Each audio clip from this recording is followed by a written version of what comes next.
Strap in, because this courtroom session is anything but ordinary. Meet Miss Smallwood, a woman facing not one, not two, but a laundry list of felony charges that reads like a crime drama script. Credit card abuse, felony theft, aggravated, robbery, and that's just the beginning. With warrants out of state and bonds stacking up like poker chips, the judge is about to lay down the law. But here's the twist. There's heartbreak, too. A funeral, a family torn. So, how much should sympathy weigh against justice? Stay tuned, because this one's messy, emotional, and explosive. Really? Wow, you have been a very busy person. Let's go through your stuff. So, at the outset, it looks like you're wanted out of state for one reason or the other. I have no idea. I know you're going to tell me it's all gumdrops, tulips, and little bunnies jumping, right? But how I get to know you is how you look on paper, right? What I see now, you have a credit card abuse that's open, a felony credit card abuse, a felony theft, 2,500, 2 or more times open, a felony fraud, another credit card abuse open, another credit card abuse open, another felony theft open, an aggravated robbery. Is that it? And then what else you got open out of state? She has 2 thefts of properties from Houston County, Alabama. No kidding. Yes. What would you like? A unicorn? Judge, I understand and I see it, but she's got a lot of skin in the game. She's got about, I don't even know how many thousands of dollars of bonds on felonies that she's made. And technically Alabama's just minor thefts. Realistically, we don't want Alabama to spend the money to come get her. She's going to put up her own money. And you know what? She's going to have not only this bond, she's going to have all those other bonds up in the air. And so she's got a lot on the line, and we discussed that. Now, the failure to appear, Judge, I know just one more argument, was only because she was in jail here. She was keeping up with the Alabama case. Does not bode well the number of cases and types of charges, of course not. But she technically, it was not really a failure to appear, it's just she couldn't go. She has been keeping up with it. Her family is very invested in helping her and got a lot of financial investment. And as a side note, I mean, she's been feeling it. Her sister got shot in the face, 20-year-old sister shot in the face, and she had her funeral yesterday and she missed it. So That sucks. she understands like what's been going on, and she's feeling it. And sister died. My little sister. That sucks. Her boyfriend shot her in the face with some news. So she's very, you know, It's parents, awful. I'm not speaking for you, but is this something where you are committed? And she understands if she doesn't go within 14 days, it's not just this bond, it's everything.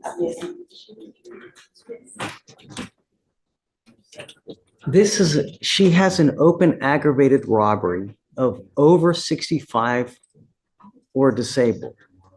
So do I venture a guess that that is allegedly probably taking care of an elderly and she takes a bunch of credit cards and uses them? Is that? I would have to see if there was some offense. But Judge, she's also had similar history in other states within the last few years as well. So we wouldn't feel comfortable releasing her on bond. We have concerns that she would be a danger to the community if we did so. I think so too, Miss Smallwood. You've repeatedly shown to us that you don't care about our public. You don't care about our bond conditions. And that is evidenced by your 1, 2, 3, 4, 5, 6, 7 open cases here where you have been filed on in multiple dates. And you also have multiple Did you catch that? 7 open cases, charges across multiple states, and a courtroom record longer than most rap sheets. When the judge says Miss Smallwood is playing hopscotch with the states, that's not just a clever metaphor. That's a legal reality. She's been bouncing from jurisdiction to jurisdiction, leaving a trail of felonies behind. And now the big question is, should she even be granted bond? Let's hear from you. If someone has made bond on 6 different felonies, do you believe they deserve a 7th chance? Or is it finally time to say, enough is enough? Multiple offenses in Alabama, and then you have similar offenses in another state. So essentially, you are playing hopscotch with the states with criminality. And you want me to give you a bond? Really? I would like hair, but I'm not going to get it. That's just a sad fact of life. Like here, it's also a sad fact of life. I'm not giving you a bond because if I let you out, what's going to happen? Historically speaking, every 2 months you pick up a case. So if I let you out in 2 months, you're going to pick up another case. I don't want that to happen. Sometimes we have to protect people from their own selves. You are your own worst enemy. And now I'm going to protect you from yourself. I'm not giving you a bond. I can't trade. Understood. Thank You know what I mean? It'd be, and not only that, all the money she's posted here, 1, 2, 3, 4, 5, 6, $60,000 bond. Whose money is that? All these are credit card abuse cases. She's getting money from somewhere, some other place. No. Sorry, man. You're staying with me. Just let Alabama know that I'm not, so that they can come get her. You know, the good news is that you've made bond on these cases. So we now give Alabama 14 days to come get you. If they don't come get you, then they'll file a dismissal. Or has she waived? Or She no? has waived. What date did she waive? September 25th. Yeah, so you have actually 13 days. No way, Miss Smallwood. It's time to pay the piper. Thank you. You were charged with driving while intoxicated. You're facing up to 6 months in jail and or a $2,000 fine. We're going to do probable cause. You have the right to remain silent. Anything you say can and will be used against you. You have the right to have an attorney present. If you cannot afford one will be appointed to you, sir. Okay.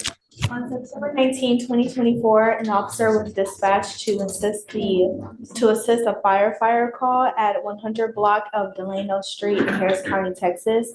The wheel witness, the firefighter Paul Dean, stated that the defendant was asleep behind the wheel at the stop sign of the 100 block of Delano Street. The wheel witness tried waking the defendant up and tried to pull him off from the scene, and then came to a stop when other firefighters blocked his path. The officer observed a mild odor of alcohol, glassy bloodshot eyes, and swaying. The defendant stated that he was coming from an Airbnb downtown and had nothing to drink all day. Standard field sobriety tests were conducted, and the officers observed 6 out of 6 signs for the horizontal gaze nystagmus test, 6 out of 8 clues for walk and turn, and 3 out of 4 for one leg stand. The defendant declined to provide a sample of his breath, and a blood search warrant was executed. I need the eyes. Yes, sir. So it looks like we had, it looks like there was a DWI/open container that's currently pending in Fort Bend, and another one from this year What? pending in. Kidding. This is his 3rd open DWI? Yes, and then it looks like the second one is in Oasis. You really have 2 other open DWIs? Holy moly, mother. Oh. And you got a PR bond on this case? Guess what I'm doing to that PR bond? Guess how high I'm making your bond now, Mr. Gonzalez? Yeah, probably $50,000, dude. You have 2 other open DWIs. You've not picked up another DWI? I'm revoking your bond, and I'm now setting it at $50,000. And I'm going to tell you now, if you get out of custody, you will have such strict conditions that if you violate this thing, I'm going to light you up like a freaking Christmas tree. You were not allowed to drive whatsoever.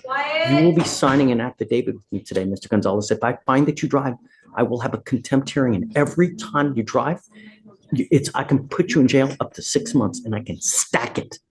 Do you understand? He really has 2 open other DWIs. God, home confinement if he gets out. GPS monitor prior to release. Can you file interlock paperwork, please? You're not allowed to drive any vehicle whatsoever. And did he have an interlock on this car now? Because he's probably ordered to have one. So he has 2 open DWIs in 2 other counties now. Who's this defendant, Judge? Gonzalez. They gave him a PR bond in this case. Ixnay on the PR bond A. And I'm actually going to make it extremely high as well, because that's,